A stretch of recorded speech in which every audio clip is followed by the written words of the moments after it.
All right, Evan, talk about Friday night. I mean, this is kind of what it's all about, right? I mean, Anderson at Kings, both undefeated in the league. This is really the essence of high school football. How cool is it to play in games like this?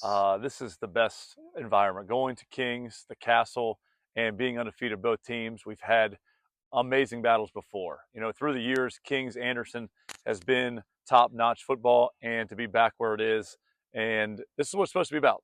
Going there, rivalry game, also in league, and ending the first half of the season. As you head back to the back end of the season, you want to see where you're at, and that's why we're excited to play this game. Well, you mentioned that you guys have won 20 straight regular season games. You have to go back to the game at Milford a couple years ago, also in the Skyline Chili Crosstown Showdown. For you, hope that isn't an omen for this week. But nonetheless, I mean, that's a pretty lengthy streak. I mean, and it's not, it's pretty interesting. I'd love to hear your thoughts on the ECC, where the last 4 years, 21 was Kings, 22 was Winton Woods, 23 was Milford, 24 was you guys. It speaks volumes of this league when you've had 4 different conference champs in 4 years. The wide range of talents and coaching, plus you throw in Division I, Division II schools, and it depends on how healthy you really are. Throughout the season, you go through each league champ. It depends on how healthy they were, who they played at the end of the league, right? The weather games at the end, and that kind of last week 9 and 10. It's meaningful in the fact that every year, every game, there could be a new team coming on top. And right now, it's us as we end the first half of the season to see kind of who's on the top as we head towards the back end of the schedule, where we play some tough opponents. But it's spectacular to see. Kings has already beaten Winton Woods. They've had a great run. They started off with Sycamore Foe, and now they're heading right there to us. Well, I'm going to start on the defensive side of the football for you, which is maybe a little odd. But you look at your defense last year, gave up under 11 points a game. This year, you've gone 10, 7, 7, 10. And I know Ace Alston, Antoine Higgins, they get kind of all the pub, but Brady Coon's having an outstanding year among the ECC leaders in total tackles and sacks. Talk about the role your defense has played early on. I think Antoine Higgins and Brady Coon off the edge is spectacular. But you talk about Brady Coon going to be nominated for ECC Player of the Year. He's done an amazing job coming off the edge, but he's one of those guys that you want to talk about all the time because as a sophomore, he plays JV. As a junior, gets in a starting role, helps us go to the state championship. And then he comes back for a senior year, commits to Air Force, and is what you want out of a kid that just worked tirelessly and did what it was expected and more.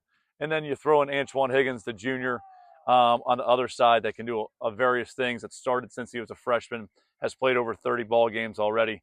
Then you go to the DBs of Ace Alston and Kamari Ty that have been locked down, and it's going to be exciting to go up against King's offense the way they throw around with Grant. Well, and you mentioned Grant. That's Grant Nuri, their veteran starting quarterback who's been a starter since a sophomore. What issues does Kings offensively potentially pose? I think you go back to Coker years ago when they make a run at State Final Four. Grant has that personality trait where he started for 3 years, is now kind of putting the offense on his shoulders and does so many things with his arm. Can make the big throws, short thing, but in situations, he does so many things well. On third and medium, if they need 5, he just gets 6. Just to try to keep him on his toes and make sure that he has to make a play in a crucial time. Obviously, they got a good running back in Max Lockwood, but they've got 4. I know Alex Garvin talked about the good thing for them is they have 4 options from a receiving standpoint. And I know that always presents at least issues in terms of scheming and who you're going to take away and who else can beat you. Oh, I think the running back each year, the Stilskis brothers are finally graduated from the Kings, but you throw in Max, and they've done a really, really good job, but he can catch and run out of the backfield.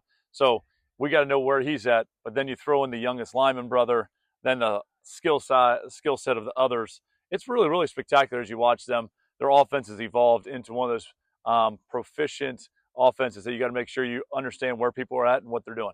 Talking about your offense, I know you naturally put up eye-popping numbers last year, and you lost a lot. But you had a lot of these guys because so many games were lopsided a year ago. These guys got varsity good game experience. Owen Scaff, at your starting quarterback, he's been solid. And then you've got Tegan Jalik, who's obviously, in the family, if you will, there. And you've got Tyson Weaver, who's putting up some big numbers among the leaders in the ECC in receiving. So you got a diversified offense again. I think it starts with Owen being healthy. He was hurt last year. Then he comes back healthy for his junior campaign. But I think the biggest thing is that you have a running back named Jordan Davis, and you throw in Tyson Teagan, Cooper Kaufman, who played a lot as a sophomore, and then you throw in a little bit of Braden Moore, who comes back from a baseball career. So we have a bunch of guys just like Kings. They're very, very similar all over the place, that everybody can make a different play every night. But starts with Owen, and he's got to make sure he's ready to go and stay turnover-free Friday night. I know you like to run the up-tempo, the quick. I talked to some Cooper coaches after your week one where it was 8-3 at halftime and kind of got out of hand in the second half, and they're still a good football team. And how much do you hope that teams, you hope that they would be in, not you hope, but coaches hope that their teams are in better shape as the year goes on. But is that something you look at, hoping that pace ultimately third quarter, fourth quarter wears the opposition down? I think every time tempo plays a key role in every game, high school, college, that you try to wear them down. But throughout the years, Kings High School has been one of those games that they've been able to stay. They're healthy. They get through the third and fourth quarter, and they're just staying with what they do, how they do it, the Kings way, as we call it, of understanding that they're just not going to wear down. So we got to make sure we just keep getting the first down and not turn the ball over, because the years they've beat us, they haven't been worn down. They've just kept on keeping our punches, as we call it, and been able to stay with us. And winning the fourth quarter is going to be huge Friday night.